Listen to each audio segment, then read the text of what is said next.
It has almost been 9 years since an admitted white supremacist walked into Mother Emanuel Church in Charleston under the pretense of joining Bible study, but then opening fire on worshipers. 9 people died, including the pastor. They have come to be known as the Emanuel Nine.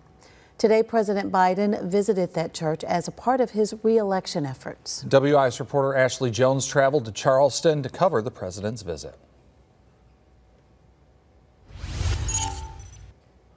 Monday, President Joe Biden continued his campaign re-election efforts here in Charleston at the Mother Emanuel AME Church. The president highlighted what he says is at stake in this upcoming presidential election. Thank you. South Carolina is a long-standing battleground in the race for the White House. President Biden on his second stop of his re-election campaign. Biden warned his supporters America's democracy is at stake in this upcoming election. Your voice was heard in shaping your destiny. That's democracy. I'm proud to have led the effort to make sure your voice, the South Carolina voice, will always be heard, because now you're first and primary. The president pushed a sense of urgency regarding the upcoming presidential election and reminded voters of his administration's accomplishments, appointing more women to the federal circuit courts than any other sitting president, the passage of the PACT Act, the push to forgive federal student loans, and decreasing child poverty across the country. We've come too far from where we started. Nobody told me the road would be easy. I don't believe he brought me this far to leave me.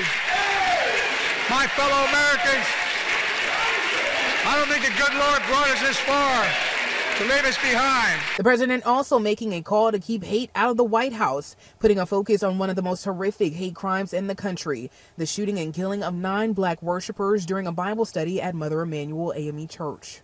The word of God was pierced by bullets of hate, of rage, propelled by not just gunpowder, but by a poison.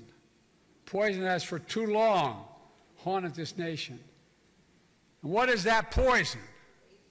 White supremacy. He also called out former President Donald Trump for his actions during the January 6th insurrection 3 years ago. The nation and the world saw a lot of hate and violence.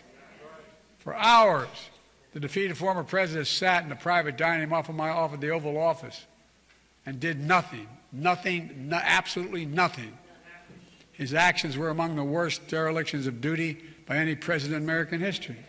But will those remarks be enough to keep Biden in the White House? A recent NBC poll, which surveyed 1,000 registered voters, showed Biden had 77% of support from voters amongst the Democratic field. He speaks the truth, and he is for the truth, and he is fair for everybody. He wants all of us to be equal. There's probably a perception issue, and that's something that he needs to overcome, and the party as a whole has to do a better job showing the accomplishments. Biden, alongside Representative James Clyburn, addressed a room full of supporters made up of the survivors and family members of the Mother Emanuel massacre, but not everyone in attendance were for Biden, including pro-Palestine protesters who interrupted Monday's remarks.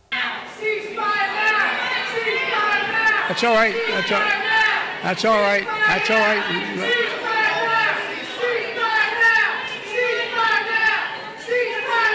In moments, chants from those protesters were overshadowed by the audience chanting 4 more years. The Biden and Harris campaign stop continues on January 22nd in Wisconsin. Reporting here in Charleston, I'm Ashley Jones, WIS News 10.